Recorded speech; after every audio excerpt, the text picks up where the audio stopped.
Bienvenidos a todos, antes que nada, a este nuevo ciclo de seminarios del Centro de Investigación sobre Enfermedades Infecciosas, el CISEI 2021. Muchas gracias por acompañarnos a todos. Antes que nada, me gustaría presentarme. Yo soy el doctor Federico Sumaya, soy investigador del centro, quien junto con el doctor Jorge Sime, que ahorita se presentará, vamos a estar coordinando estos ejercicios académicos a lo largo de este año. Para nosotros es un gusto el poder reiniciar, pese a toda esta situación que se ha presentado, este ejercicio académico, que particularmente versa sobre la presentación y la discusión de resultados de investigación en ciencia, así como diversos tópicos de relevancia en enfermedades infecciosas y salud pública dentro del ámbito nacional y dentro del ámbito también internacional, como es el caso. Esperamos que este sea un ejercicio muy ágil también, dada también la naturaleza del tema. Estamos estimando un tiempo aproximado de 40 minutos para la presentación de la doctora Alpuche, así como un tiempo de aproximadamente 20 minutos para las preguntas y el intercambio también de opiniones, obviamente por ser un ejercicio académico, bajo una perspectiva constructiva y de carácter meramente técnico y científico. En consonancia con estos objetivos, también me gustaría dar la bienvenida, presentar y agradecer mucho a la doctora Celia Alpuche, directora de este centro, quien nos ofrecerá el día de hoy el tema Pandemia COVID-19, vacunación en México. Si bien muchos de los que estamos ahora conectados conocemos de muchos años a la doctora Alpuche, también creo que es justo hacer una semblanza sobre la trayectoria de la doctora, para todos aquellos que nos acompañan de otros centros de investigación del instituto, así como la gran cantidad de participantes que tenemos el día de hoy fuera de los muros de este instituto. La doctora Celia es médico, especialista en infectología pediatra, es maestra y doctora en ciencias médicas, egresada de la Facultad de Medicina de la UNAM, y cuenta con estudios postdoctorales en la Unidad de Enfermedades Infecciosas del Hospital General de Massachusetts y la Escuela de Medicina de Harvard.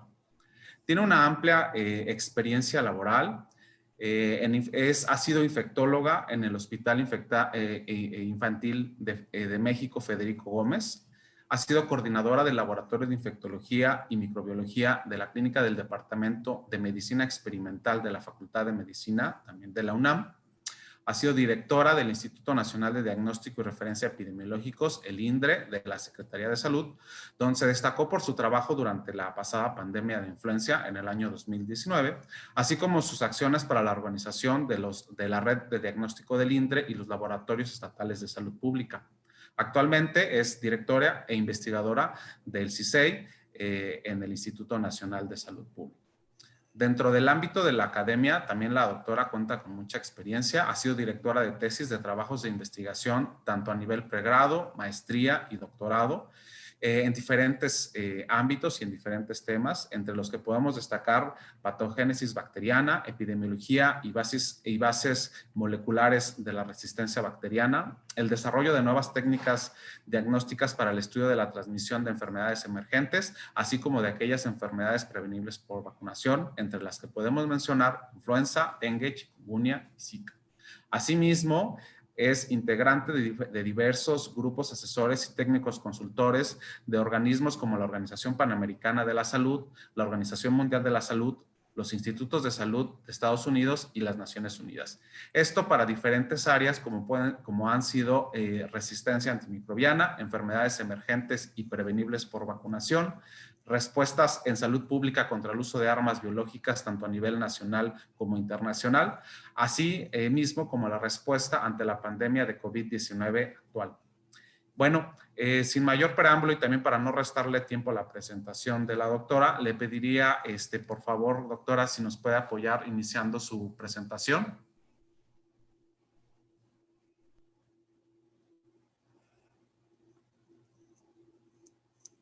Hola, ¿me oyen todos? Muy buenas tardes ya. Muchísimas gracias por la invitación. Es verdaderamente un honor que me hayan pedido iniciar con estos seminarios de mi centro.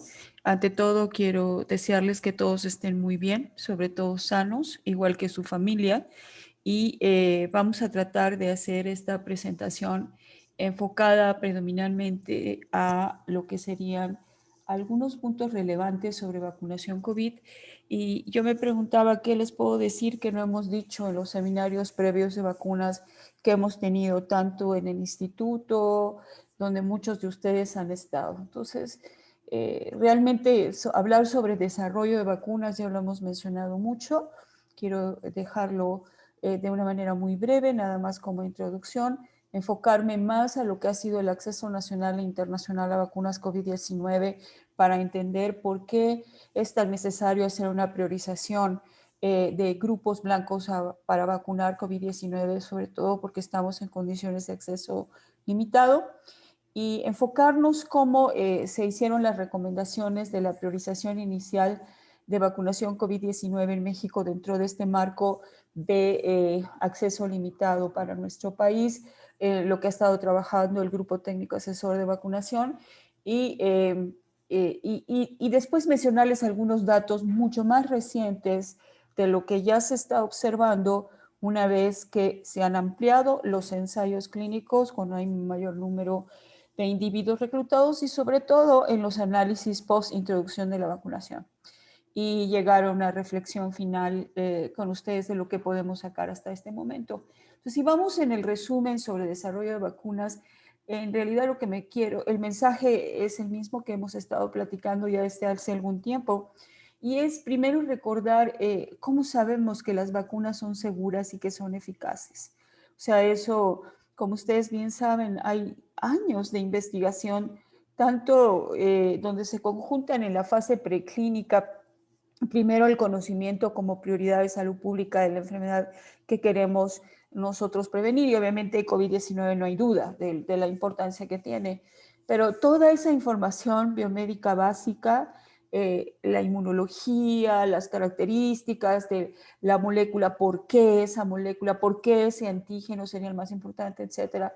Y entonces hay mucho trabajo en laboratorio básico que hace la prueba de concepto, que lanza lo que podía ser una prueba de concepto y luego llegar a especies animales pequeñas, a especies animales grandes, estudios toxicológicos, muchísimos datos de inmunogenicidad, de seguridad en animales antes de poder llegar a concluir que se va a pasar a una fase de experimentación en humanos, que es lo que se conoce como las fases clínicas 1, 2 y 3.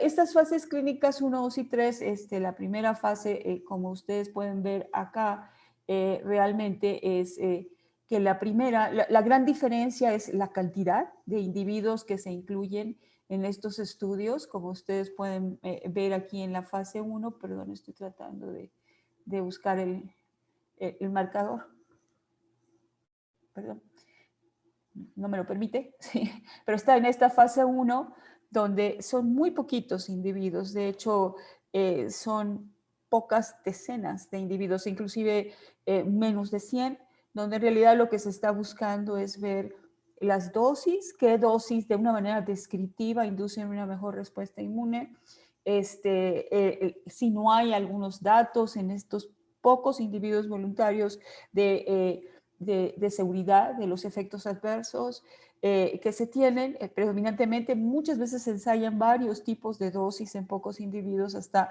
llegar a decir, bueno, aquí voy cerrando el rango de dosis que puedo usar.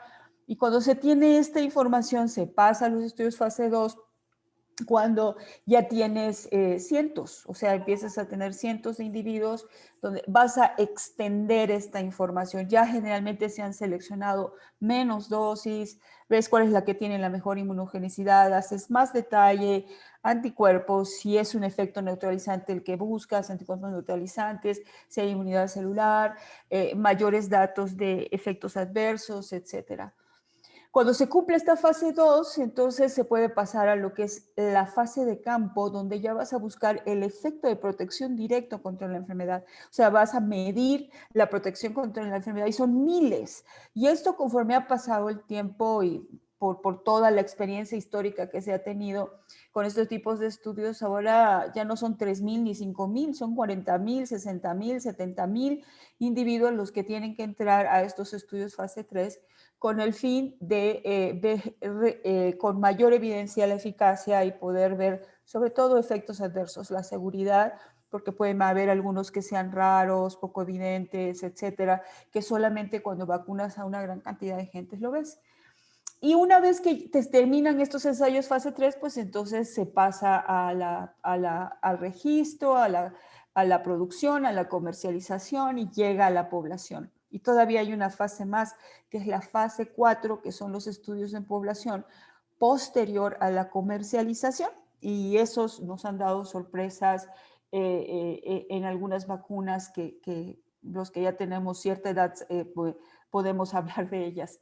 Entonces, esta es una figura que ya he mostrado previamente, pero que lo único que quiero marcar es que el desarrollo tradicional te lleva entre 10 a 15 años y lo que ha pasado en el desarrollo de vacuna COVID, que es lo que tenemos abajo, podemos ver claramente que la fase clínica se acortó mucho utilizando la información que se tenía del desarrollo de vacunas con SARS-CoV-1 y con MERS, o sea que prácticamente se extrapoló la información que se tenía de las plataformas que ya estaban desarrollando, particularmente en este pensamiento de la potencial pandemia y que necesitamos mejores plataformas para la producción de vacunas que sean más rápidas, que sean más flexibles, que sean más adaptables.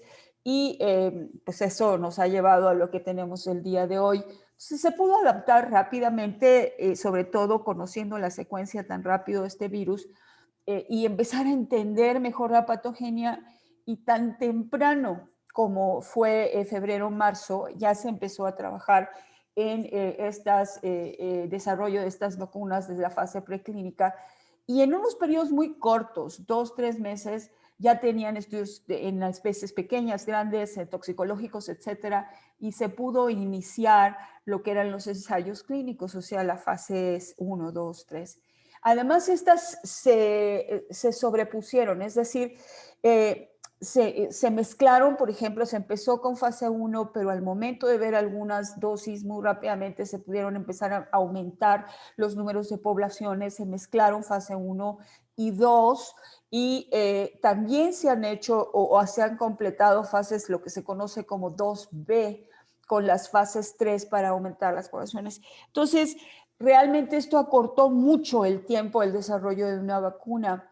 Y bueno, sí es verdad, dice, se ha perdido la calidad, y no, porque se ha invertido una cantidad de dinero enorme en el mundo, tanto pública como privada, en los países más desarrollados que han invertido en este proceso, para poder hacer grandes estudios, multicéntricos enormes, y también con la dinámica o las condiciones epidemiológicas de transmisión de la enfermedad, se podía medir muy pronto el efecto, incluyendo muchos pacientes y además viendo muchos eventos de enfermedad que se podían proteger a través de estos estudios. Entonces, esto hizo que esta cooperación, vamos a llamarle de esa manera, pudiera reducir los tiempos, ¿sí?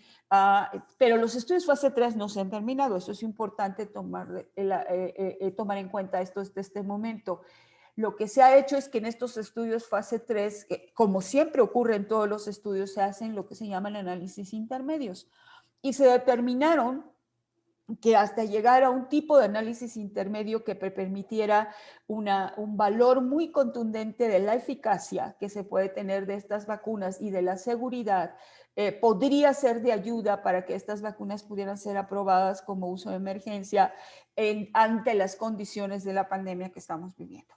Y eso es lo que acortó muchísimo el tiempo del desarrollo, y por eso ustedes ven que durante la fase 3 se ha llegado a esta fase de registro con análisis intermedios, pero los ojos del mundo están puestos en este desarrollo. Todo el mundo los observa. Hay muchas organizaciones internacionales siguiendo esto para poder garantizar que hay una evaluación suficiente para decir se puede utilizar en condiciones de pandemia. Sin embargo, todavía tenemos que seguir trabajando y viendo la información que está saliendo todos los días para ir ajustando las recomendaciones de estas vacunas. Y es obvio que van a salir muchísimos ajustes en este tiempo en lo que tenemos. Y entonces también el enfoque en este momento del uso de esta vacuna y el impacto a donde la vas a llevar, el impacto de salud pública, pues también tiene un espectro bastante limitado.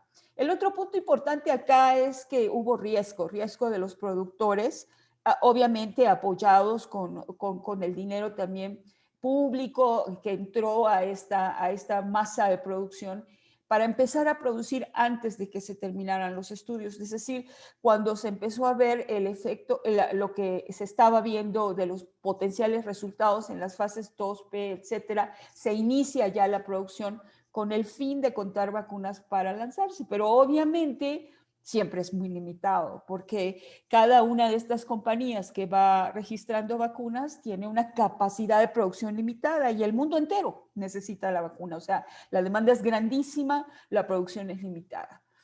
De esto ha llegado a las agencias regulatorias, como ustedes bien saben, de algunas de estas vacunas ya llegaron y el periodo de llegada fue menos de un año, ¿sí? Y en un periodo de año y medio vamos a tener muchos productos, como ya los estamos viendo, ya registrados para este uso de emergencia. Entonces, esto es lo que ha impactado el que se puedan registrar tan rápidamente y el desarrollo tan rápido. Y además es el momento histórico del desarrollo de la ciencia. Pero también la combinación de todos estos factores de inversión, de unión de ideas, de utilizar lo que había ya desarrollado en muchas instancias académicas para pasarlo rápidamente hacia una producción masiva, y aún así es totalmente insuficiente. Como les decía, pues hay muchas maneras de seguir el desarrollo. La Organización Mundial de la Salud lo hace, tiene una página web donde puedes seguir todos y cada uno de los candidatos, que le haces un clic y te vas hasta los ensayos clínicos, cómo los están llevando, dónde los están llevando, cuál es el proceso, dónde están, etcétera, con mucha transparencia, algunos más que otros o menos que otros. Esta es una página muy coloquial que todos ustedes conocen, que es el seguimiento del desarrollo de vacunas del New York Times, y ahí claramente te puede decir que tiene una actualización 2 veces por semana, que te va diciendo cuántas están en fase 1, cuántas en 2, en 3, cuáles ya se autorizaron. Y ustedes ven aquí 7 autorizadas, pero por uso de emergencia.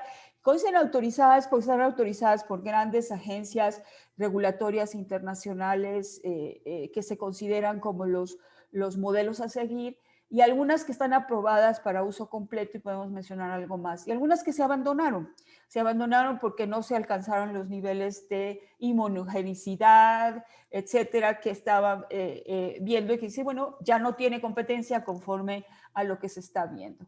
Si vemos algunas de estas punteras que se han ido mencionando, ustedes pueden ver del lado derecho, pues están muchas de las que oyen ustedes todos los días en las noticias nacionales, internacionales, algunas que ya se aprobaron en México, que ahorita vamos a hablar un poquito más de eso, y tenemos estas plataformas que se han desarrollado, cuando hablan de convencionales y novedosas. ¿Convencionales qué quiere decir? O sea, son plataformas de desarrollo de vacunas que ya conocemos, las de virus atenuados, las inactivadas, las de subunidades de proteínas, etcétera. O sea, que ya hay vacunas de otro tipo que están registradas y que se usan en el mundo, que tienen toda una historia y que conocemos cómo se comportan, etcétera. Aunque el antígeno sea diferente, la plataforma es conocida. Pero están las novedosas y curiosamente las que han llegado primero al proceso de registro y están demostrando una eficacia son precisamente estas novedosas, como son las de utilización de RNA mensajero envueltas en estas microesferas de nanopartículas que están predominantemente lípidos, que son las que llevan el RNA mensajero a las células que lo captan y entonces lo van a utilizar para eventualmente producir este antígeno que lo reconozca el sistema inmune y obviamente se desencadena una respuesta inmune. Y luego tenemos los de adenovirus, es decir, son virus que son modificados genéticamente para que no sean replicantes, en los cuales se ha recombinado información genética de estos virus y que el que lo lleva es el adenovirus, pero solamente lo lleva, lo acarrea, lo introduce, pero como no tiene capacidad de replicación, eventualmente no va a tener un impacto como virus per se. Hay los que más han usado los adenovirus, pero también hay una que ya está registrada, que es Oxford AstraZeneca, que es la de un adenovirus de chimpancé. Unos utilizan combinaciones de adenovirus como es la de Gamaleya, la Sputnik, otro solamente un tipo de adenovirus, sea adenovirus 5 o 26, como CanSino o Johnson & Johnson, etcétera, etcétera. Pero también ya están llegando las plataformas mucho más conocidas, como serían las de virus inactivados, como Sinopharma, Sinovac, etcétera. Una gran avalancha, vemos a las potencias mundiales como son obviamente Estados Unidos, como es pues Inglaterra o como es China, que son los que han tenido pues como la batuta para todo este desarrollo de vacunas que se ha estado llevando a cabo a través de este año. O sea que es una gran gama de estas vacunas. En este mapa lo que quiero presentarles es, por ejemplo, de las que han sido registradas recientemente, cómo se han distribuido en el mundo. Y ustedes pueden ver, por ejemplo, que la puntera obviamente es Pfizer, BioNTech, que es la que tiene registro en los países más industrializados, una vacuna de mRNA. Está Estados Unidos, Canadá, y de América Latina está México y algunos países de América Latina, que de hecho ya la estamos usando.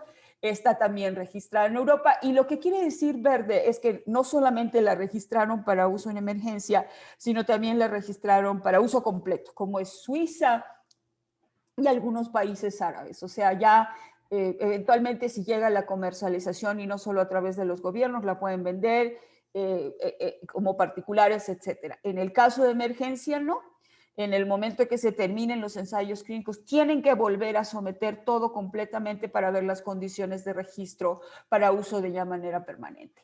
Si vemos Moderna, que es una vacuna muy parecida a lo que es Pfizer-BioNTech, podemos ver que tiene menos países donde se ha registrado. Y mucho es el impacto. La producción de Moderna es pequeña, es en Estados Unidos, nunca había registrado una vacuna, no te comparas con el know-how de Pfizer para hacer vacunas, que se las sabe de todas. Entonces, realmente ellos han registrado donde les interesa registrar y donde tienen ellos, donde han hecho los contratos para poder vender, pero realmente su venta máxima está en Estados Unidos y solamente poquitos hacia otros países.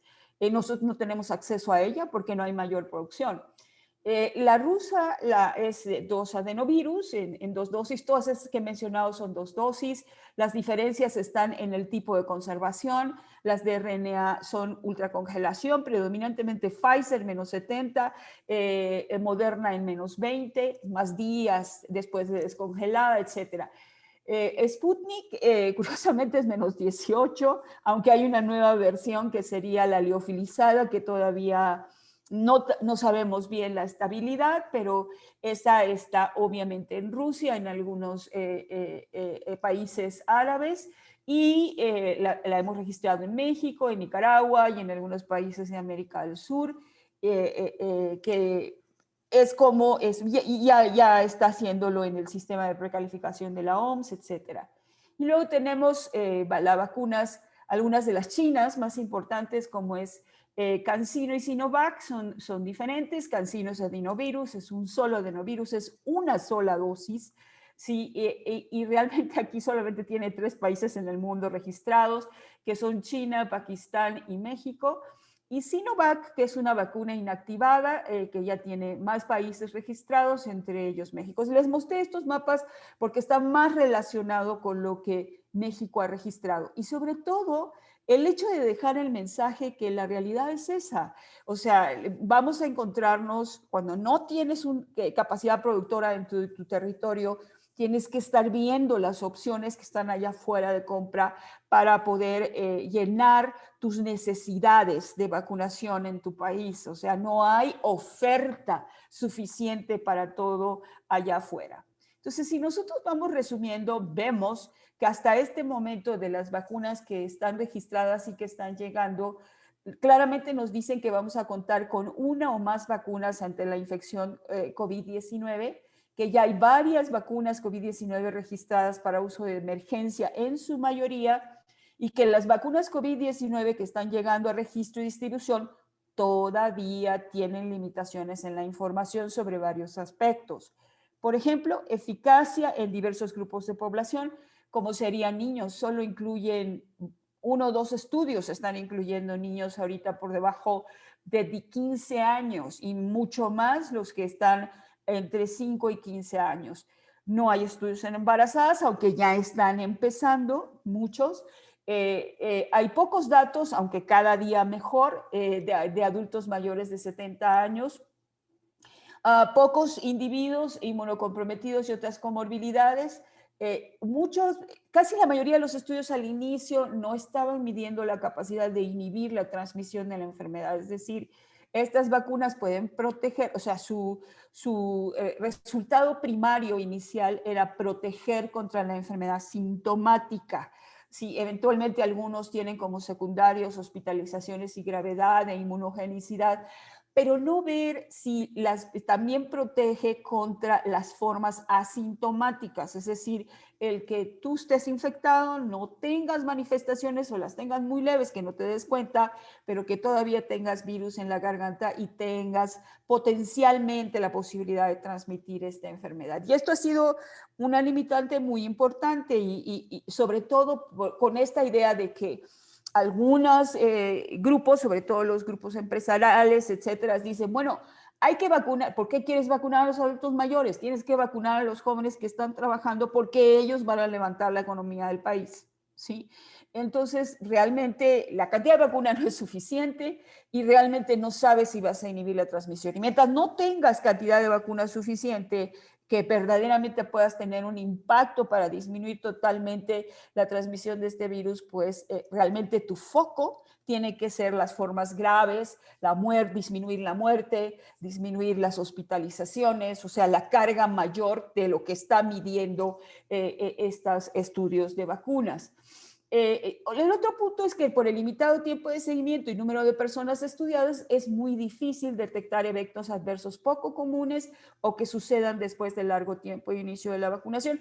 Esto claramente nos dice que aun cuando se introduzca la vacunación hay que seguir trabajando y que los estudios fase 4 son súper indispensables. O sea que aún sin que tengas todos esos estudios diseñados con los controles más perfectos, porque cuando ya hay vacunación es más difícil encontrar estos controles perfectos, entonces tienes que hacer cortes de seguimiento para ver cómo está funcionando esto en la población y ver todas esas limitantes que no habías visto en los otros estudios. Y el otro punto importante es la duración de la inmunidad. Ahorita hay muchas propuestas que veremos al final, que si una dosis, que si cuánto tiempo, pero realmente tenemos poco tiempo de seguimiento con estos estudios y la introducción en la población nos va a decir mucho más. Hablemos un poco del acceso nacional a las vacunas. Entonces podemos ver aquí que tienen 3 opciones los países para tener acceso a las vacunas COVID-19. Uno es acceso nacional, el otro es acceso en grupo y el otro es acceso global. Acceso nacional es cuando el país hace negociación directa con el productor. Y eso es algo que ustedes saben que México ha hecho, eso es lo que hizo Estados Unidos, eso es lo que han hecho la mayor parte de los países desarrollados y algunos de ingresos medios altos, como es el caso de México, Brasil, Argentina, etcétera, que han empezado a negociar con proveedores desde muy al principio. El otro es el acceso de grupo, como hizo, por ejemplo, la Unión Europea. O sea, que ellos juntos van y negocian con AstraZeneca directamente. Entonces hay abaratamiento de costos, etcétera, porque permite reducir más cosas para la distribución en estos países. Y tiene muchas razones epidemiológicas, de salud pública, etcétera, porque pues, son países altamente comunicados y quieren que entre todos exista no solo la protección de su población, sino que no se les siga introduciendo. Y el otro es el acceso global. Y el acceso global es súper importante para la equidad en unas condiciones como esta epidemia, el procurar que todos puedan tener suficiente vacuna, al menos para los grupos con mayor riesgo en un inicio y que lo tengan de manera escalonada. Y en este acceso global tienen acceso los que pueden pagar y los que no pueden pagar, porque muchísimos países en el mundo solamente van a tener vacunas si es donada. El acceso global da oportunidad de acceso mediante una asignación equitativa entre los países hay agrupación de riesgos esenciales, es decir, algo te va a tocar si hay varias vacunas. Si tú negociaste con una o con dos y esas no llegan, esas vacunas, te quedaste sin nada. Entonces, eso es muy importante tomarlo en cuenta, ¿sí?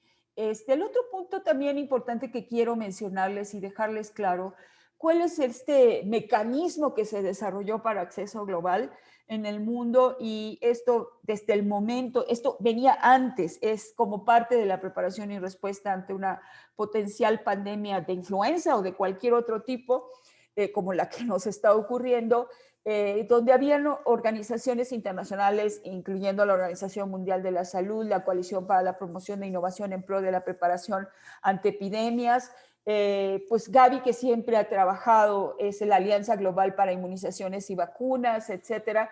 Entonces, esto ya estaba establecido, se retomaron estos mecanismos, se unieron para el desarrollo de vacunas, diagnóstico, tratamiento, y donde está teniendo pues muchísimo más éxito es en el caso de vacunas, definitivamente, donde se hizo una inversión muy importante de los países que más tienen. Se buscó esta inversión para incentivar todo este desarrollo y al mismo tiempo que estas productoras que estaban recibiendo este dinero se comprometieran a entregarle a este mecanismo global una cantidad de vacunas suficientes para que estas puedan ser distribuidas de una manera equitativa en el mundo, ¿sí?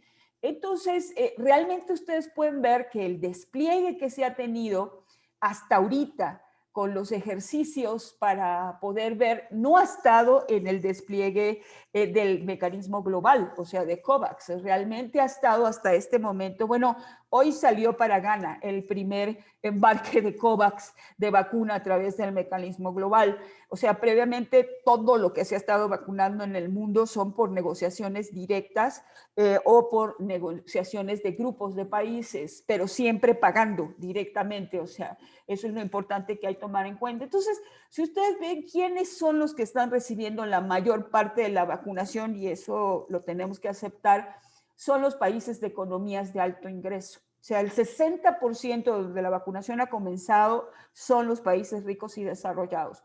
No solamente porque tienen el dinero para comprar la vacuna, sino porque tienen la capacidad de producción dentro de su territorio. Y como ha hecho Estados Unidos, dice, aquí están mis plantas, toda la producción primero es para mí y lo poquito que sobre es para mis aliados, ¿sí? A los que me interesa a mí que tengan una poca cantidad o con quien tengo negocios o con lo que tengo que sea. Después tenemos las economías de ingresos medianos a altos, que es ahí donde consideran a México y es el 21%, o medianos a bajos 16%. Y si ustedes pueden ver, los países provistos prácticamente no han tenido nada, solo lo que les han dado de donación a algunos de estos otros países.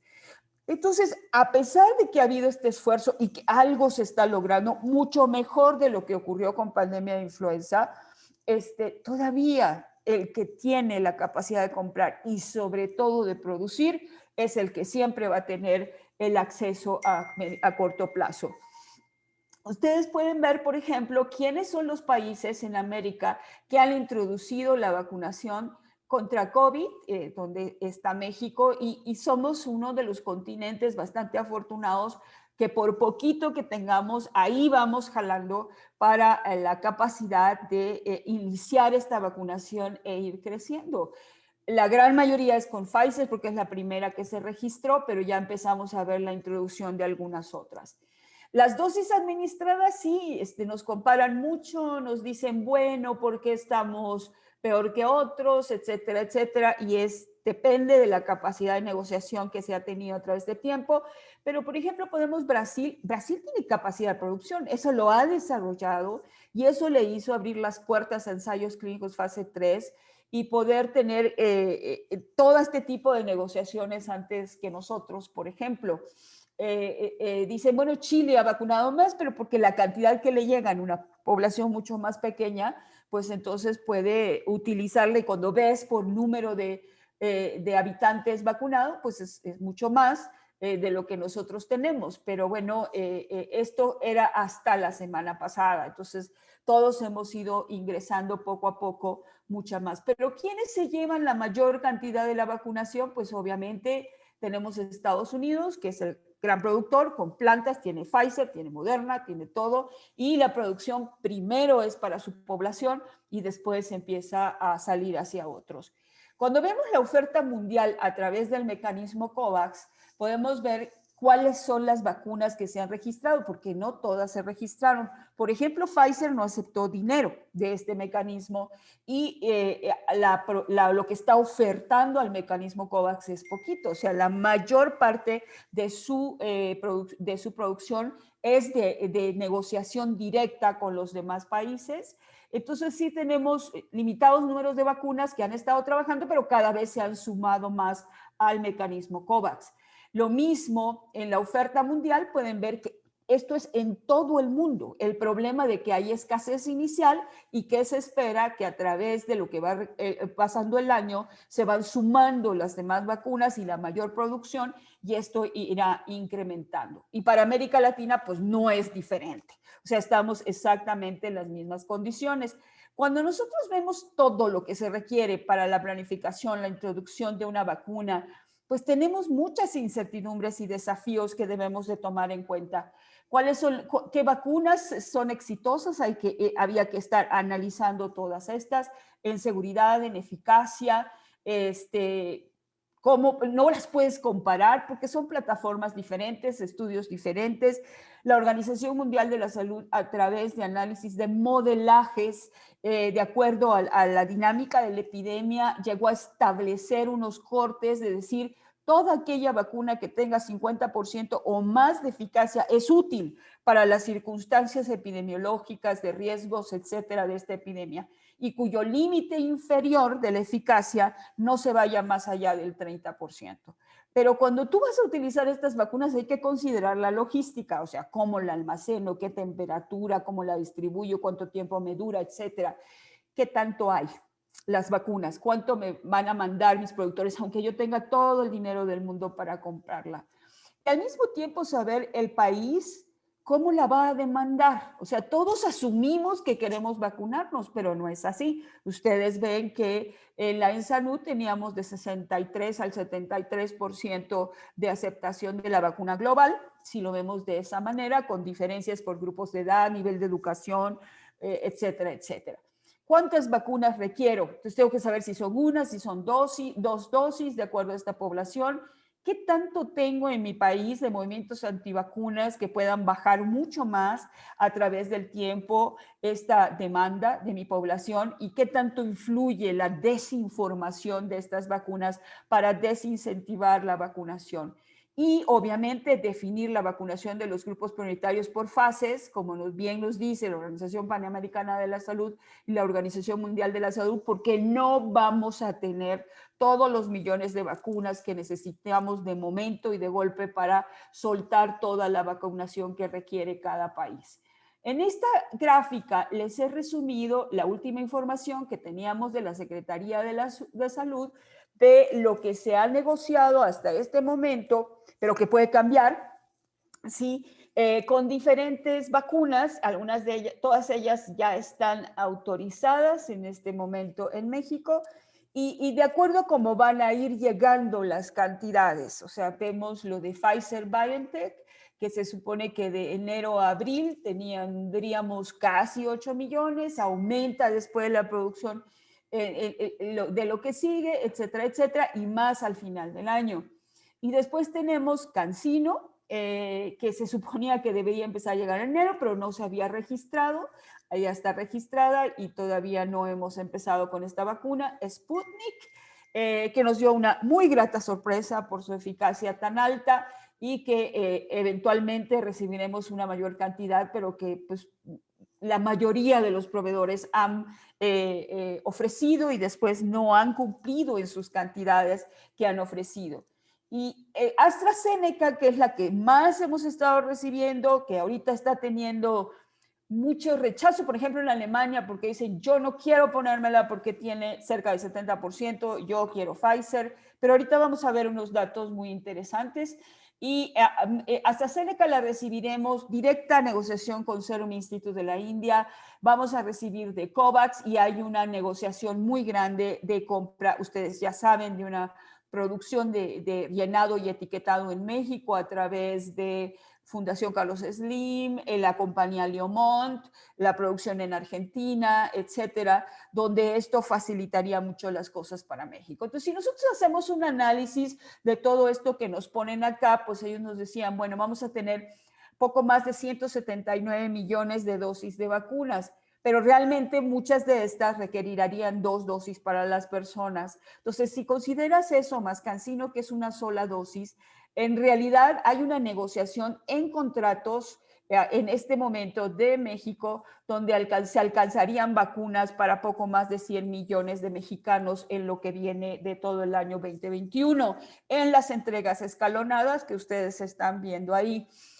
Si pensamos en los programas de vacunación, la mayoría tiene una pérdida del 10%, pues tendríamos un poco más de 90 millones de mexicanos vacunados.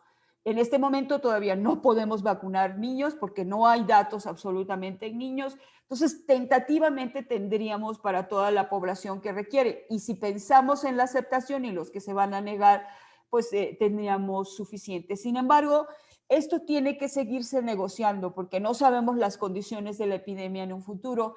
Entonces, ¿cuál ha sido el acceso? Primero, las vacunas llegarán en cantidades limitadas y de manera escalonada. COFEPRIS ha registrado estas 5 vacunas que están aquí descritas y la única vacuna que han llegado a México hasta este momento son las 3 mencionadas. Ahora, ¿cuáles han sido los ejercicios de priorización de vacunación COVID-19 en condiciones de acceso limitado hasta este momento en el mundo? Entonces, primero, lo que hemos estado diciendo es que la producción no es suficiente para toda la demanda del mundo.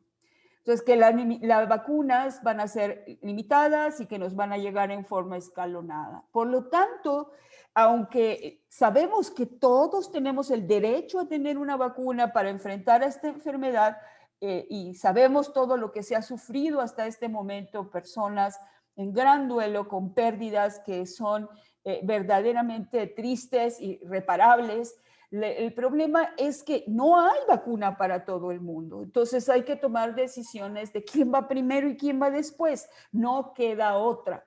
Y hasta los países más ricos que tienen millones lo están haciendo así. Entonces hay que tener una evidencia científica muy sólida de las características de la epidemia, de las características de la vacuna, del impacto en salud pública que ésta puede tener de acuerdo a sus características y muchos otros factores que se deben de tomar en cuenta para hacer ese ejercicio.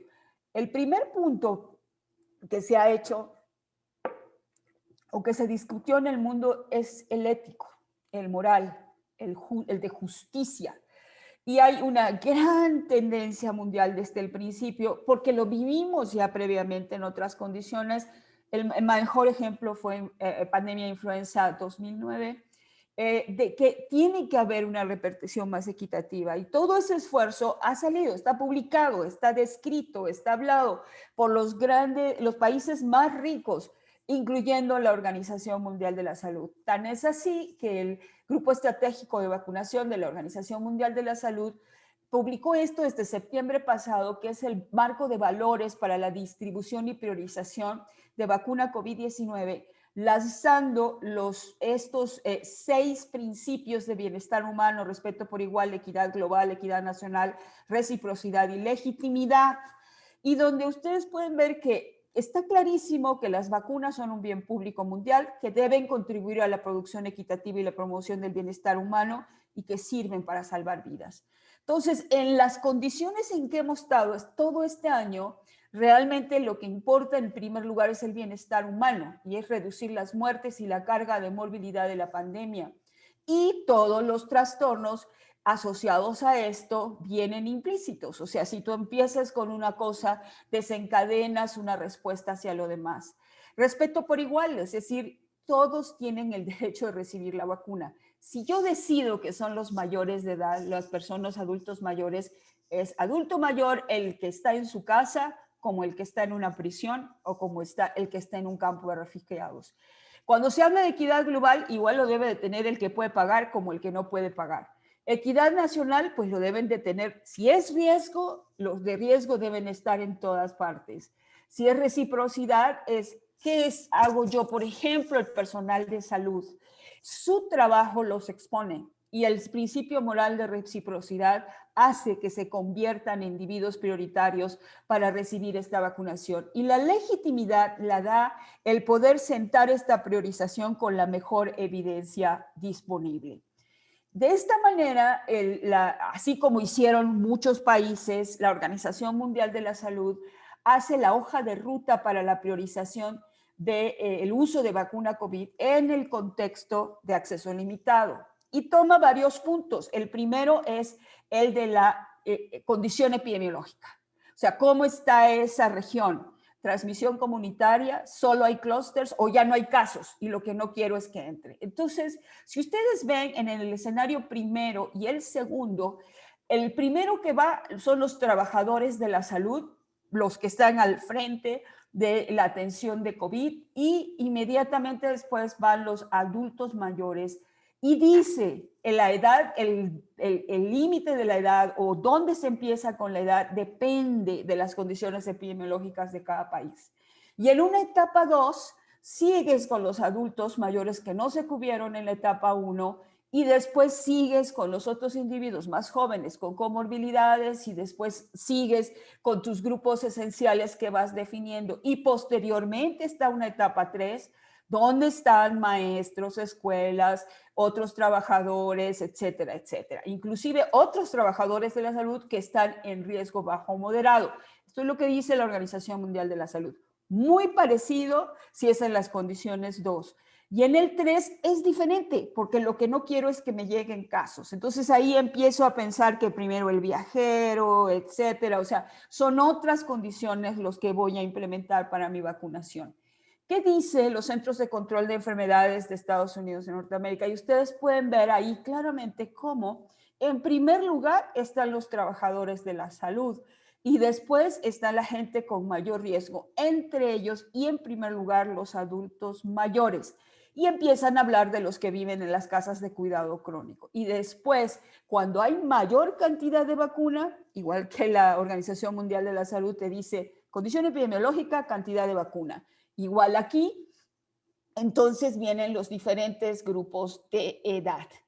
Podemos ver lo que hizo, por ejemplo, Reino Unido, y este es el Comité Mixto de Asesor de Vacunación del Reino Unido, y también pone como punto, no tengo suficiente vacuna, ahorita le tengo que pegar a mortalidad y a formas graves sobre todo, y yo empiezo también con los trabajadores de la salud, hacen un modelaje, lo mismo que hizo Estados Unidos, y ven que el mayor beneficio de vacunar es con adultos mayores por décadas descendentes de la vida, que fue muy semejante a lo que encontramos después en México, ¿sí? Y entonces vean este resumen de lo que les estoy presentando aquí, que es la priorización y eficacia de las vacunas en adultos mayores en una discusión que tuvo el Grupo Estratégico de Vacunación de la Organización Mundial de la Salud. Dice, la priorización de los adultos mayores demostró ser óptima para minimizar las muertes por COVID, incluso para vacunas con una eficacia sustancialmente menor si le enfocábamos en adultos mayores, hasta 45 o 50% de eficacia. Y hay múltiples productos ya publicados a este aspecto. Y te dice, la priorización de los adultos más jóvenes solo es óptima si la vacuna previene la transmisión, cosa que todavía no sabemos. Y además el número de reproducción es cercano a 1. Y definitivamente en este momento que tenemos una caída muy importante y que no sabemos cuándo va a volver a subir, esto no sería dispuesto. Y la mayoría de las gráficas son como las que ustedes ven aquí a la derecha. Es más, cuando estos modelajes se hacen tanto en países con una gran polarización como la India, aunque sea una economía emergente comparado con Estados Unidos, nuevamente se concluye que la reducción de la mortalidad prioriza a adultos mayores como una estrategia robusta y óptima para la utilización de estas vacunas COVID-19. Cuando vemos lo que hizo España, es algo semejante. No veo los modelajes que hizo España, pero sí, ellos sí hacen una distinción iniciando con adultos mayores, antes, sobre todo los de las casas de cuidado de estos adultos mayores, porque tuvieron grandes brotes y mortalidad en estos, con personal sanitario después y así sucesivamente. También revisamos Francia, revisamos Perú, revisamos Chile, revisamos diferentes países y, por ejemplo, les presento nada más para hacer la historia corta, Colombia. Colombia aquí el 20 de diciembre publica algo muy semejante a lo que llegamos con nosotros, tiene un modelaje e inicia con trabajadores de la salud y luego población de 80 años y más y luego de 60 a 79 y después sigue con los trabajadores de la salud en el orden que se va presentando etapa 3, etapa 4 y después el resto de la población. Entonces podemos ver que en todos estos países hay convergencias, hay diferencias, todos convergen en la limitación de vacunas disponibles, unos más que otros. Enfoque de beneficio, el mayor riesgo de contagio y muerte, sobre todo. La fase 1 siempre es empezar con el personal de atención a la salud y la fase 2 o en paralelo, dependiendo de la cantidad de vacuna, los adultos mayores. Y las diferencias están marcadas en la cantidad de vacuna que cada uno tiene, en la definición de esenciales, no todos hicieron modelajes, algunos definen atención a la salud línea frontal, otros no, van a todos. Entonces, ¿qué pasó en México? Bueno, a nosotros nos invitaron a participar desde julio del 2020 en integrar un grupo técnico asesor de vacunación COVID-19 para hacer todo este trabajo más otro, revisar toda la evidencia científica sobre estas vacunas y poderle dar un seguimiento a todo eso. Está el personal ahí, hay de diferentes disciplinas, ética, sociología, inmunología, virología, infectología, expertos mundiales en programas de vacunación, equidad, personas que operan programas de vacunación, la mayoría nacionales y algunos internacionales. En enero se retira una integrante y se agregan otros que son más expertos en logística, distribución, etcétera, por el momento que estábamos viviendo. Nosotros lo que entregamos en un artículo que seguramente ustedes conocen, que publicamos en Salud Pública de México como la primer análisis intermedio, recomendaciones preliminares, enfocamos estos análisis basados en la disminución de mortalidad por todo lo que les he dicho. Se hizo un modelo, a mí no me pregunten mucho de esto porque yo no soy la experta, está el doctor Sergio Bautista, apoyado por el doctor Tonatiuh Barrientos y sus equipos de trabajo. Utilizaron un análisis de mortalidad basados en los datos epidemiológicos de México que consideran características individuales, indicadores de pobreza, desigualdad, informalidad laboral a nivel municipal y muchos más. Y con base a estos resultados, los criterios de priorización pues nos dieron lo siguiente, y esto es nada más un breve resumen. Mortalidad evitada, que es el grupo técnico asesor de vacunación, el que tienen ustedes aquí en rojo. Después tenemos el inmediatamente después, que es el azul, es el de Inglaterra, y el último es comparar, uno nada más acá, es la población económicamente activa. Y el mayor beneficio de vacunación con menor proporción de población inmunizada la tiene cuando vacunas a los adultos mayores por década descendente de la vida. Inclusive esto es más evidente de lo que encontró Inglaterra cuando lo vemos con los datos de México. Nos faltaban en ese momento velocidad de vacunación, diferencias geográficas, distribución, etcétera.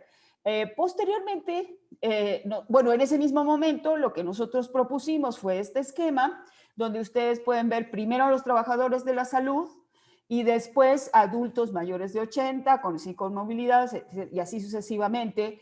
Y vemos que todo lo que está en verde, es decir, de 55 más, es lo que te va a dar la mayor disminución de hospitalizaciones y de carga de mortalidad en estos pacientes. Recientemente se han agregado otras cosas como la velocidad de lo que sería cuánto tenemos que vacunar diario para poder alcanzar el máximo beneficio de lo que se ha estado trabajando en estos modelos y podemos ver que la velocidad óptima es de 225,000 diarios para poder alcanzar un 74% de reducción de la mortalidad. Pero esto depende obviamente del abasto, de la capacidad de distribución, etcétera. Y se han hecho ya otros análisis muy importantes, que es localidad. ¿Qué pasa si me voy primero a los municipios de más alta mortalidad? Y en eso pudimos concluir con estos modelajes que si lo divido en 3 fases, donde tomo los 50 primeros municipios de mayor mortalidad, el impacto es mucho mayor. Y después me voy al siguiente de un poco más de 200 y luego el resto sería mucho más importante la guía de cómo se tendría que hacer esta vacunación. Esto tiene su problemática logística, obviamente, pero esto es lo que estamos generando a través de la evidencia. Y podemos ver proteger a los susceptibles como primer objetivo, pero sobre todo en hospitalizaciones y muerte, y es lo que les estaba diciendo, porque alcanzar la inmunidad de grupo depende de la cantidad de vacuna, depende mucho del impacto en transmisibilidad, y eso es imposible conseguirlo en este momento. Por último, quiero mostrarle algunos datos recientes y podemos ver cómo este es un artículo de ayer, ¿sí? De cómo la vacuna de Pfizer ha tenido un impacto en su vacunación masiva en Israel. Pueden ustedes ver que tanto en la infección documentada de SARS-CoV-2, en azul están los vacunados, en rojo están los no vacunados, y la incidencia acumulada de casos pueden ustedes ver que hay una diferencia enorme. En los casos sintomáticos, es decir, corroborados o no corroborados, pero sospechados, también hay una diferencia enorme.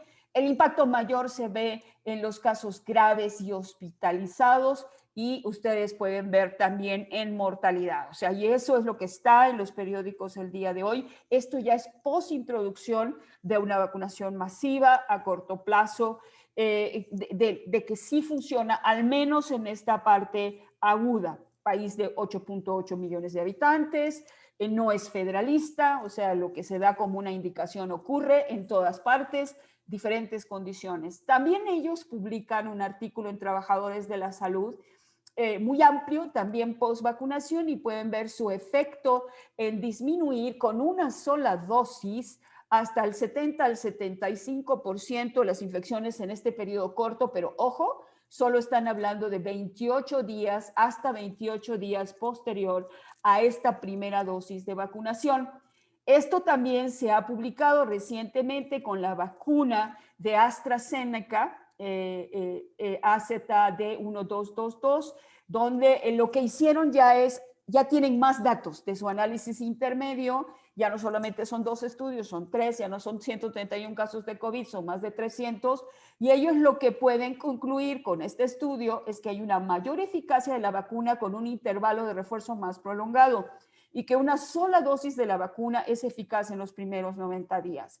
Bueno, en el grupo técnico asesor ya habíamos documentado que hasta 12 semanas, desde hace 2 semanas, se podía extender el intervalo de aplicación de esta vacuna, incluyendo también la de Pfizer, con mejores resultados. Y los números los pueden ver ustedes acá, como si se estratifica de 22 a 30 días, tienes casi 77% de eficacia, con intervalos todavía muy aceptables. Lo mismo pasa de 31 a 60, de 61 a 90. Si abres más, se cae, pero esto es muy poca N. O sea que en este momento realmente hay muy pocos datos y no es confiable este dato más allá de estos 90 días. Inclusive en asintomáticos tampoco se ve un gran efecto en este momento de la de Pfizer, porque las Ns de los casos de COVID detectados en estos grupos son muy poquito.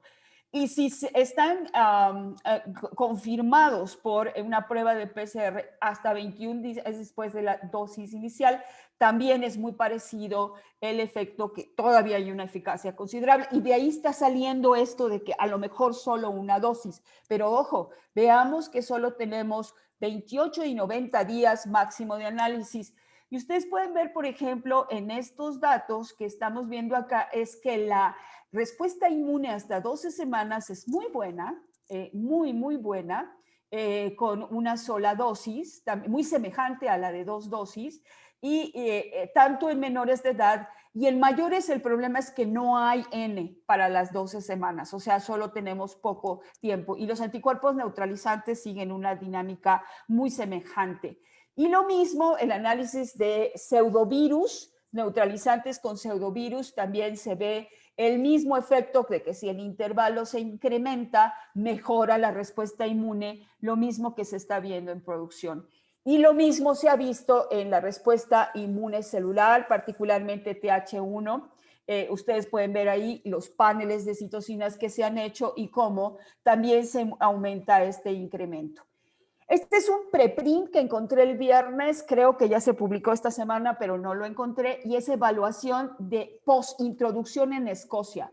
Más de 5 millones de casos evaluados, ya no son controles, pero pueden ver que la primera dosis de Pfizer protege hasta 85% con un muy decente intervalo de confianza, hospitalizaciones 28 a 34 días después de posvacunación.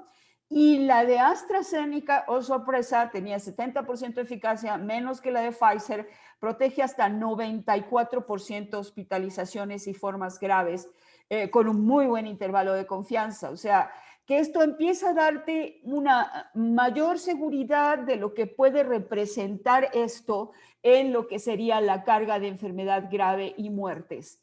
Y por último, hablar de las variantes. O sea, hay un virus típico de SARS-CoV-2, acumula 1 a 2 mutaciones de un solo nucleótido en su genoma por mes. Esto es la mitad de la tasa de mutación de influenza y la cuarta parte de la tasa de VIH. El SARS-CoV-2 parece estar mutando más lentamente, a diferencia de otros virus de RNA, porque tiene una exorribonucleasa y falta todavía estudiar mucho más a esta cosa. ¿Qué es una variante? Es una acumulación de cambios en el genoma del virus con respecto al original ocasionado por diversos procesos de adaptación y que confieren características diferentes que puede tener impacto en la salud pública. Y esto puede ser beneficioso, neutral o deleterio para el propio microorganismo. Pero, ¿cuál es el impacto en salud pública? Puede tener mayor o menor transmisión, cambiar de hospedero, evadir respuesta inmune o tener mayor o menor virulencia.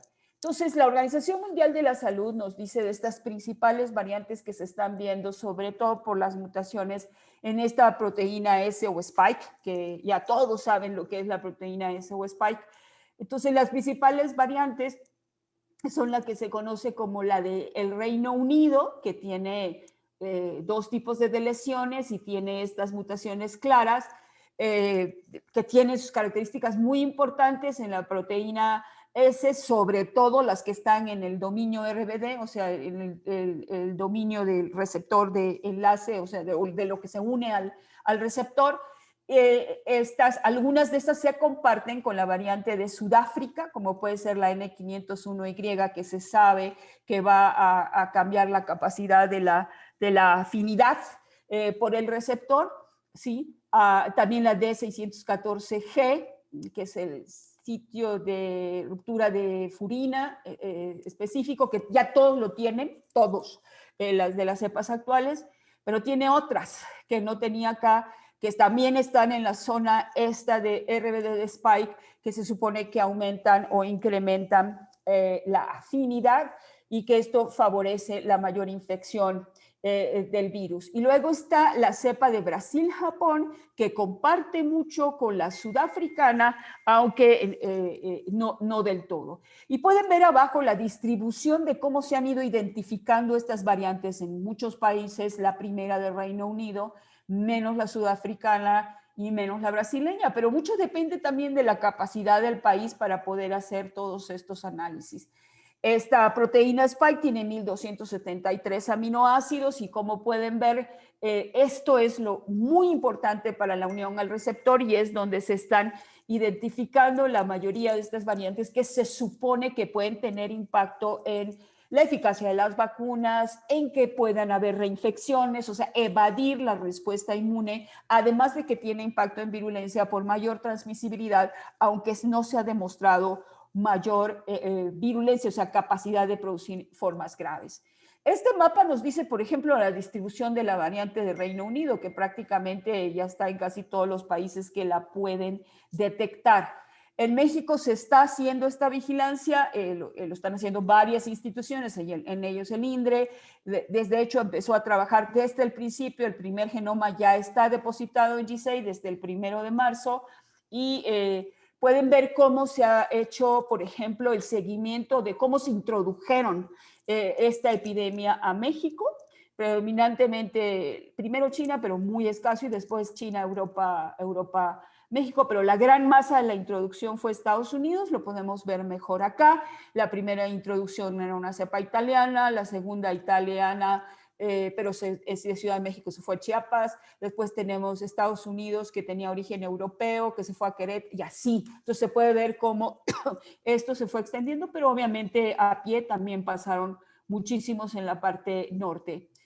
Con esto, por ejemplo, hasta agosto del 2020 habían casi 300 genomas ya secuenciados de esta primera ola, y lo que se puede ver es que de la cepa de Hunan ya habían diferentes clados, y prácticamente todos los clados y linajes ya se encontraban detectados en México, o sea que hay una continua introducción y diseminación de lo que ya llega hacia todo el país. Y en resumen, se los muestro acá la información que viene de diferentes instituciones. De hace poco, 3 semanas, habían 820 genomas ya reportados a GISAID, ahorita hay poco más de 900 completos, y ven ver que ya están todos los clados, y la mayor parte están relacionados al G y al GR, y cómo se han ido seleccionando los linajes, donde vamos a ver que hay una diferencia muy interesante entre la primera ola, donde empezamos con el B.1 y luego esto se fue extendiendo,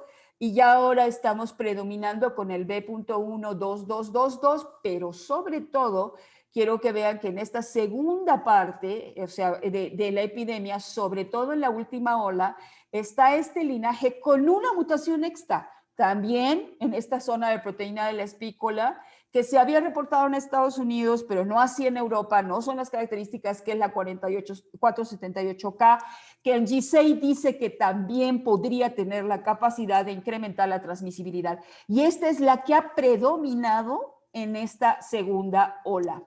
Entonces, ahora, ¿qué pasa? Esta cosa de que las vacunas van a servir o no van a servir contra estas variantes. Alguna de esta información ya es pública, otra no es. La pude obtener a través de la Organización Mundial de la Salud, y pueden ver cómo el poder ver cómo se comporta la infección sintomática primaria COVID-19 por variante Reino Unido.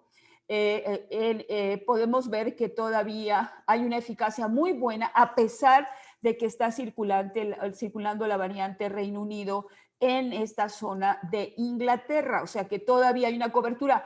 Podría disminuir un poco, pero todavía hay una cobertura, y eso es importante tomarlo en cuenta. Ante cualquier, sin poder definir primero, cualquier infección PCR positiva pudiera bajar un poco. Se ve que hay una mejor cobertura cuando no es esta variante de Reino Unido, pero todavía tiene una capacidad muy buena, y lo que es mejor, una capacidad, como vimos en Escocia, de muy buena contra las formas graves. Entonces, por ahí es un dato alentador de que esta puede seguir funcionando. Y en cuanto a la microneutralización, aun cuando disminuye, todavía hay un efecto de microneutralización, y que eso es relevante. Sin embargo, cuando vemos en la sudafricana, el impacto sí ahí es mucho más importante, incluyendo con la vacuna de Pfizer, que disminuye la capacidad de neutralización, los sueros de esta vacuna sobre esta cepa sudafricana, que esto todavía faltaría mayor información. Esto cambia mucho, hay que buscar formas de analizarlo. No es analizar por analizar cepas ni sueros. Hay que hacer modelos que representen esta dinámica, y hay que trabajar en conjunto entre la parte básica del laboratorio y la parte epidemiológica para optimizar, porque son técnicas caras y difíciles. En conclusión, lo que quiero decirles el día de hoy, que es que la disponibilidad inicial de vacunas COVID-19 para cualquier país es limitada, y que tendremos que operar la vacunación de forma escalonada y eventualmente con más de una vacuna a la vez. Que sí se ha realizado un trabajo estricto de priorización basado en riesgo de salud pública, equidad, ética, bajo un estricto marco de valores para definir estos grupos de población a vacunar de manera escalonada, generando evidencia. Ahora bien, las recomendaciones que hace el grupo técnico asesor se le entregan a las autoridades lo pueden modificar con base a otras consideraciones, logística, disponibilidad o lo que ellos consideren. La vacunación en México, como en la mayoría de los países, depende de proveeduría externa y por lo tanto vamos a tener que llevarla a cabo con diferentes vacunas. Y la información sobre vacuna COVID-19 es enorme todos los días. Podríamos pasarnos más horas y ya me pasé el tiempo.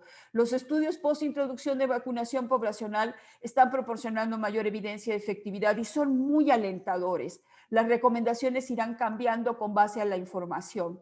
Es necesario contar con vigilancia local de aparición y diseminación de variantes y su impacto en salud pública. Y mi mensaje final es que hay que estar muy bien informados, evitar la desinformación, entender la priorización e incentivar la vacunación. Muchas gracias. Doctora Celia, muchísimas gracias. Una excelente presentación, una presentación sobre todo muy integral y muy completa sobre un tema tan complejo como el que resulta la vacunación. Bueno, rompimos el techo de la participación, tenemos 300 participantes, que lamentablemente es el máximo que se había considerado entrar, pero tenemos todavía más participaciones. Esto también representa un reto para las preguntas, que va a estar a cargo del doctor Sime. Me parece que la mejor estrategia, evidentemente, va a ser imposible que podamos responder a todas las preguntas que se generen. Quisiera que por favor las pusieran en el chat, quien tenga algún tipo de pregunta, y por orden de aparición se irán respondiendo. Tenemos un tiempo estimado de 20 minutos para la resolución de estas preguntas. Y bueno, quiero dejar también ya la batuta al doctor Sime para que haga la conducción de esta sección. Muchísimas gracias, doctora. Bueno, saludos a todos. Realmente estamos muy contentos de la participación que ha habido en este seminario. Nuevamente me uno a las felicitaciones del doctor Federico, a la doctora Celia por esta excelsa presentación. Y voy a empezar a compartir las preguntas hacia la doctora para que nos pueda contestar. Y pregunta el doctor Jesús Martínez. Es bien conocido que la inmunidad parcial y la inmunosupresión favorece la selección de variantes potencialmente relevantes. Desde la perspectiva de la evolución viral, ¿qué tan conveniente es diferir el refuerzo, doctor? Bueno, yo creo que los datos que nos están dando ahorita es que, bueno, no solamente nos está diciendo eso, podría ser reducido al tiempo, pero nos está dando datos de eficacia poblacional, de que si extiendes el intervalo, al menos de lo que se está viendo hasta ahorita, hasta 90 días, la respuesta inmune es buena, ¿sí?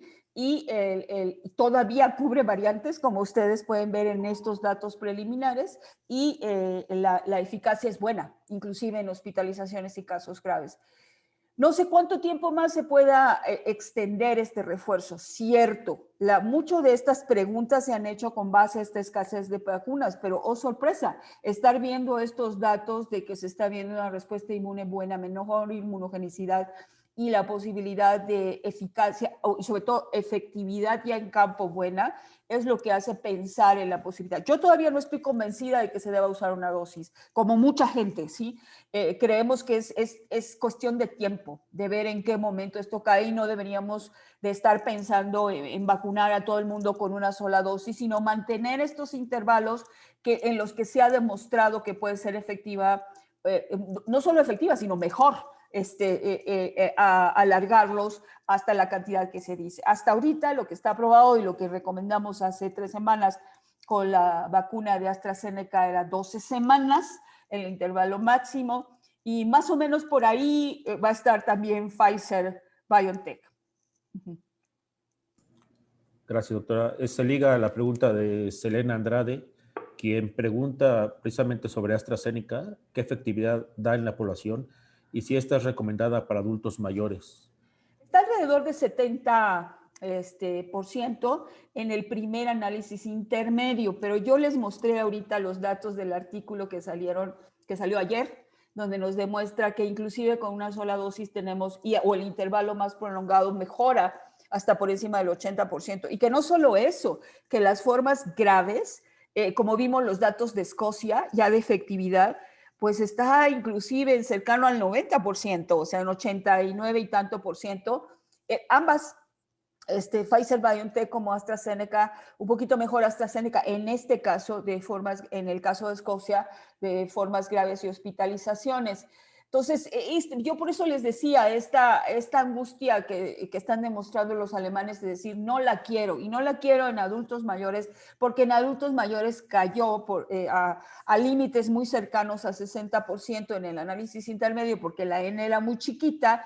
Viendo más datos, aunque cae, es todavía lo suficientemente buena para considerarla adecuada en adultos mayores. O sea, todas las Ns de todas las vacunas en adultos mayores son muy pequeñas, o sea, todavía nos falta mayor información, pero creo que estos datos que se presentan de Escocia y otros datos nos dan más tranquilidad para decir si funciona en adultos mayores y funciona sobre todo disminuyendo tremendamente las hospitalizaciones y las formas graves. Doctora, nos pregunta Aarón, bajo su perspectiva, ¿cuál considera que sea la mejor estrategia de prevención a seguir a mediano y corto plazo? A ver, la de prevención sigue siendo la misma.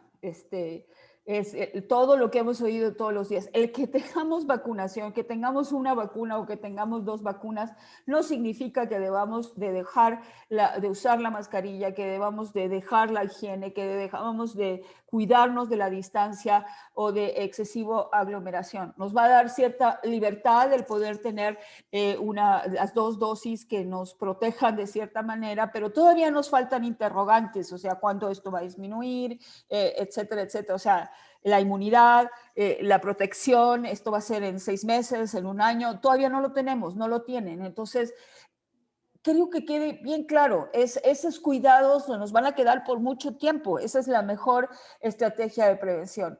Y creo que la priorización que nosotros les presentamos es un ejercicio que se ha hecho entre todos y se ha discutido entre el grupo técnico asesor con estos modelos que se han trabajado con base aquí en el instituto, que creo que nos dice que la mejor estrategia es enfocarnos hacia disminuir la mortalidad y para eso el factor de edad más entrando en los municipios de más alta mortalidad sería lo de mayor beneficio para disminuir la mortalidad. Y cuando hablamos de decir, bueno, si yo logro vacunar a toda esta población de 60 años en adelante de manera escalonada o como le quieran hacer, es decir, si lo hacen de 60 en adelante sin discriminar, no vas a tener el 80% de reducción, vas a tener menos porque estás diluyendo la vacuna que estás utilizando, pero tienes un efecto, nada más que tus expectativas tienen que ser diferentes. Doctora, nos pregunta Alejandra Medina, ¿qué opinión tiene sobre el peligro que aparentemente no existe al combinar vacunas de diversos laboratorios? Bueno, creo que ahí Jesús Martínez puede contestar mejor que yo, pero creo que hay un principio inmunológico que si el antígeno es el mismo, esto pudiera funcionar. O sea, hay una evidencia biológica de que esto pudiera funcionar si los antígenos son los mismos. Estamos pensando que el enfoque principal es la vacuna, es la proteína S o alguna porción de la proteína S. Sin embargo, esto lo tenemos que demostrar en campo y ahorita hay un estudio en Inglaterra que está evaluando eso, diversas combinaciones de vacuna. Entonces yo creo que en poco tiempo vamos a tener algunos resultados. Ok, doctora. Respecto al plan de vacunación, nos preguntan cuál es la estrategia o cómo se aborda la implementación de estas hacia personas inmunodeprimidas. Bueno, como les decía previamente, no hay datos suficientes. Las Ns en personas inmunodeprimidas son muy pequeñas, o sea, el tamaño de la muestra es pequeño.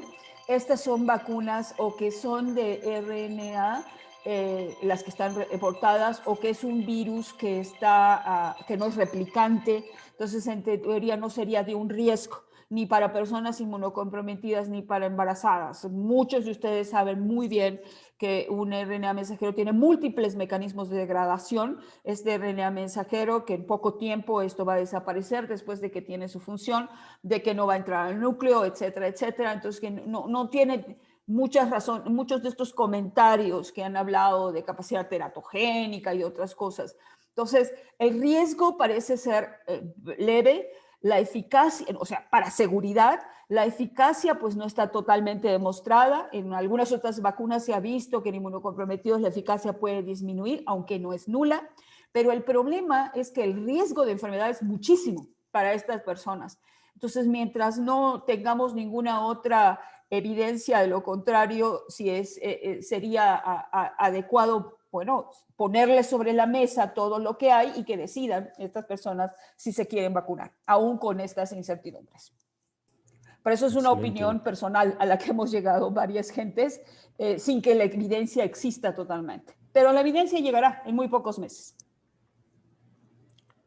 Nos pregunta Lilia Chijú, ¿se sabe cuánto tiempo tiene que pasar para que una persona que convaleció por COVID-19 se pueda vacunar? ¿Hay alguna información al respecto? La recomendación de la Organización Mundial de la Salud y la mayoría de las organizaciones internacionales, CDC, etcétera, es que dice que pase la fase aguda, que no sea contagiante y que pueda llegar a vacunarse. Sin embargo, ya empezó en este momento la tendencia a decir, bueno, si yo tuve una infección aguda, a lo mejor puedo diferir la vacunación hasta por 6 meses, porque voy a estar protegido, porque es el tiempo que duran, que se han demostrado los anticuerpos neutralizantes y inmunidad celular que se ha demostrado hasta ahorita. De varios artículos que hay allá afuera que hablan de ese tiempo, pues el tiempo de seguimiento que han tenido los pacientes. Entonces, una posibilidad es que pronto veamos esa recomendación, que la gente que recientemente ha tenido SARS-CoV-2 pueda, si ya tuvo la primera dosis, pues pueda diferir 6 meses o que espere 6 meses para poder vacunarse. Sin embargo, esto es por la información que tenemos ahora. Y yo les digo lo que está empezando en la discusión entre expertos, el poder decir qué es lo que consultamos nosotros, o sea, para poder decir qué están diciendo los expertos a este respecto. Entonces nos preguntan acerca de las vacunas basadas en adenovirus. Nos preguntan si no debe de hacerse un estudio de seroprevalencia. Sí, hay una gran propuesta, hay muchos gentes que han dicho que la presencia alta de adenovirus puede neutralizar al vector, ¿sí? Y que eso puede tener repercusiones importantes para su papel de llevar su antígeno hacia las células. Y ya hay varias propuestas de hacer lo que sería una encuesta de seroprevalencia de adenovirus en México para ver cuál es el porcentaje. Muy pocos países en el mundo lo tienen, casi nadie. Entonces, es posible, no hay una conclusión. Muchos de los investigadores que han trabajado con vacunas de adenovirus a nivel experimental en animales, la que salió de ébola, etcétera, dicen que realmente esto no es un impedimento. Eso es una razón para, por ejemplo, Sputnik utilizar primero adenovirus 26, que es menos frecuente, y después el refuerzo es adenovirus 5, porque es un mejor acarreador, si ustedes le quieren considerar así. Pero no es concluyente cuál sea el impacto. Pero entiendo que ahorita CONACYT está trabajando esa propuesta con algunos grupos de investigadores para realizar esta encuesta de seroprevalencia sobre adenovirus. Bueno, doctora, a pesar de que nos ha hablado mucho de las vacunas y de diferentes compañías, nos preguntan si hay alguna información respecto a la vacuna alemana CureVac con respecto a su eficacia y seguridad. No, todavía no. Todavía está entrando a ensayo fase 3, o sea, está en fase 3 que no ha alcanzado un análisis intermedio, pero es una vacuna de mRNA también. Claro. También nos preguntan acerca de la eficacia, eficiencia y aplicación en niños de 5 años o menores. No hay datos. Cero. Nada de información al respecto. Nada. No, los estudios siempre se empiezan con adulto sano, joven, 18, 16 años hasta 55 años de edad. Y dado la problemática de la enfermedad, se empezó a aumentar los estudios para adultos mayores y algunos inmunocomprometidos, pero dada la poca relevancia de la enfermedad sintomática en niños, pues eso se ha dejado como la pauta normal. Hasta que tengas toda la evidencia en los otros grupos, pasas a los estudios en niños. Creo que va ligada a esta pregunta acerca de la estrategia que puede haber para vacunar a menores de edad. Entonces, en la misma. O sea, hasta ahorita no se están considerando por dos razones muy importantes. La primera, la falta total de datos de vacunación en niños, y la segunda, no solamente es por la seguridad y la eficacia, sino el hecho también de que no tienes dosis para niños todavía. O sea, ya ven que en influenza de cierto grupo de edad tienes que ponerle dos vacunas, media dosis, etcétera, etcétera. Aquí todavía no tenemos esos datos, entonces no podemos recomendar cómo utilizarla en niños por esas razones, ¿sí? No, por el momento no, aunque ya empezaron algunos productores a iniciar los estudios en niños. Respecto a la estrategia de vacunación, doctora, nos preguntan si hay alguna comparación con algunos países como Indonesia, quienes decidieron vacunar primero a gente joven, y por qué la diferencia de estrategia, si hubiera sido bueno hacerlo así. Acabo de explicarles y presentarles las curvas del modelaje utilizando los datos de México, donde era muy evidente que el mayor beneficio de la vacunación en mortalidad y en formas graves estaba en los adultos mayores, con y sin comorbilidad, que eso es muy semejante a lo que encontró Inglaterra. O sea, de hecho, nosotros nos basamos en el modelo de Inglaterra, pero utilizando los datos de México, lo mismo que ha encontrado Estados Unidos, lo mismo que ha encontrado India, y muchos de los países que han hecho. Es lo mismo que encontró Colombia, o sea, con este tipo de modelajes. Entonces, esa es la única razón. Y la otra es que, pues, obviamente necesitamos un impacto en transmisibilidad muy alto para esta población económicamente activa. Creo que la curva que les presenté mostraba la diferencia enorme entre si vacunabas jóvenes respecto de mortalidad y de formas graves. Ahora una pregunta respecto a inmunología. Preguntan aquí si se conoce que si hay un beneficio de mejora de una segunda exposición al virus en personas que ya enfermaron primeramente con COVID-19 o en aquellos que ya fueron vacunados. No, los de reinfección, en vacunados creo que la primera población que tenemos que analizar para variantes es cualquier caso que se presente en paciente vacunado, punto. Y eso todavía estamos empezando a tener esa información, no la tenemos. Excelente, doctora. Pues parece que hay algunas preguntas que no vamos a poder contestar debido al tiempo. Y pues agradecer a todos su presencia. No sé si doctora quiera completar algo, un mensaje final con este tema tan relevante para todos. De mi parte, no, pues yo lo único que puedo decirles es que espero que estén bien, nuevamente, que estén sanos, cuídense mucho. Ahorita la mejor estrategia es la ya conocida y es la no farmacológica. Nos las han dicho todos los días y a todas horas y nos lo decimos entre nosotros mismos, y esa es la que hay que seguir practicando hasta donde nosotros podamos. Cierto, tenemos que aprender a vivir con esto porque todavía vamos a estar un tiempo prudente, y que no crean que la vacunación, hay pocas vacunas porque no se tenga intención de comprar vacunas, es que dependemos de proveedores. O sea, esa es la realidad. Así es, lamentable, pero cierto. Pues agradecemos mucho a todos y a todos la participación en este seminario. Estaremos teniendo contacto para seguirles dando difusión a las voces del CISEI y a la investigación que se hace en nuestro país. Es un gusto tenerlos a todos aquí y un gusto nuevamente empezar con estas reuniones del Centro de Investigaciones sobre Enfermedades Infecciosas y el Instituto Nacional de Salud Pública. Agradecemos mucho y no sé si Federico quiera completar con Sí, eso. no, nada más cerrar. Muchísimas gracias y comentarles que la sesión se grabó, entonces vamos a buscar que esta sea posteada dentro de la página del instituto. También las preguntas que se generan en el chat, igual se las vamos a pasar a la doctora, así como les agradecemos también a quienes nos han ya compartido sus correos electrónicos para poder hacer las invitaciones de manera directa por este medio. Bueno, sin más, muchísimas gracias, doctora, y muchísimas gracias a todos los que han participado, y con esto cerramos. Esperamos verlos pronto. Muchísimas gracias a todos. Adiós. Saludos a todos. Gracias, doctora. Hasta luego.